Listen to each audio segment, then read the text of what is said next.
खबर संभल से है। संभल मस्जिद मामले में 12 मार्च को अगली सुनवाई की तारीख है। मस्जिद में रंगाई पुताई मामले में 12 मार्च को सुनवाई होगी।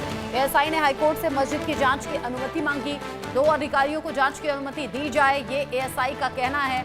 हाईकोर्ट ने कहा 2 अधिकारी स्मारक का दौरा कर सकते हैं, इसमें कोई दिक्कत नहीं है। यानी कि 2 अधिकारियों को जो जांच की अनुमति मांगी गई एएसआई के जरिए, उस पर हाईकोर्ट कह रहा है कि 2 अधिकारी स्मारक का दौरा कर सकते हैं।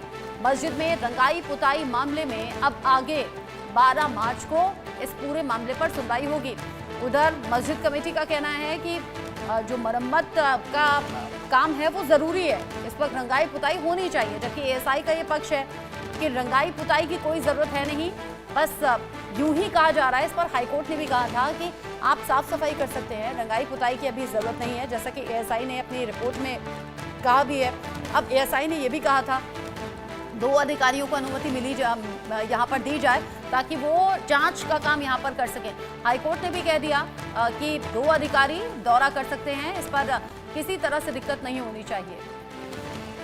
हाईकोर्ट ने कहा 2 अधिकारी स्मारक का दौरा कर सकते हैं। 12 मार्च इस मामले पर अगली सुनवाई की तारीख तय की गई है। मस्जिद में रंगाई पुताई मामले को लेकर 12 मार्च को सुनवाई की तारीख है। संभल जामा मस्जिद, जिसे विवादित स्थल कहा गया था क्योंकि हिंदू पक्ष मांग कर रहा था, कह रहा था अगर वो मस्जिद कहेंगे तो हम मंदिर कहेंगे, इसे विवादित ढांचा कहा जाए। मस्जिद की रंगाई पुताई की मांग पर अब सुनवाई की तारीख जो है वो 12 मार्च की बताई जा रही है। हाईकोर्ट ने एएसआई को आपत्ति दाखिल करने की मोहलत दी है। संभव शर्मा इस खबर को लेकर जुड़ गए हैं ज्यादा अपडेट के साथ। इंडिया न्यूज संवाददाता संभल से जो खबरें हैं वो तो निकलकर लगातार सामने आ रही हैं संभव, लेकिन अभी हाईकोर्ट में जो 12 मार्च की सुनवाई है उस दिन होगा क्या, अभी क्या इंडिकेशंस मिल रहे हैं, किस तरफ जाता हुआ मामला दिख रहा है?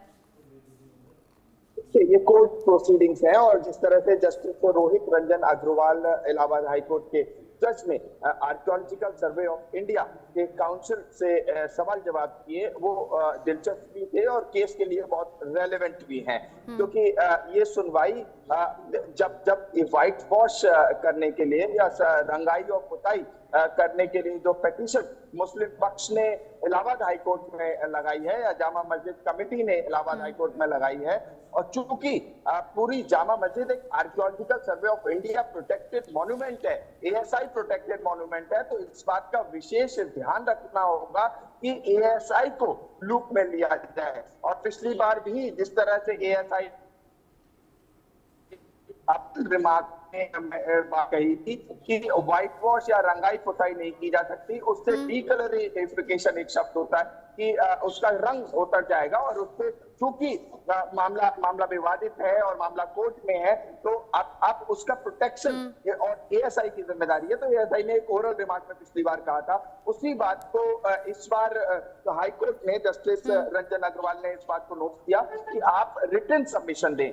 और चूंकि इस बार एएसआई ने कहा कि नहीं, जो पिछली बार जो कहा था वो एक ओरल रिमार्क था, तो इस पर इलाहाबाद हाईकोर्ट ने कहा कि अगली बार जब सुनवाई होगी 12 मार्च को जब सुनवाई होगी तो हमें रिटन सबमिशन चाहिए। क्योंकि ओरल रिमार्क क्या होता है, कई बार हम लोग सुप्रीम कोर्ट में भी देखते हैं ओरल टिप्पणियां कई बार जजमेंट का पार्ट नहीं बनती हैं। और पिछली बार जिस तरह से हमने देखा कि इलाहाबाद हाईकोर्ट का जो ऑर्डर आया जामा मस्जिद वाले मामले में शाम को, तो उन्होंने काउंसिल के आर्गुमेंट्स को मेंशन कराया अपने ऑर्डर में, ना कि ये जो उन्होंने ओरल टिप्पणी विवादित ढांचे की थी उसको।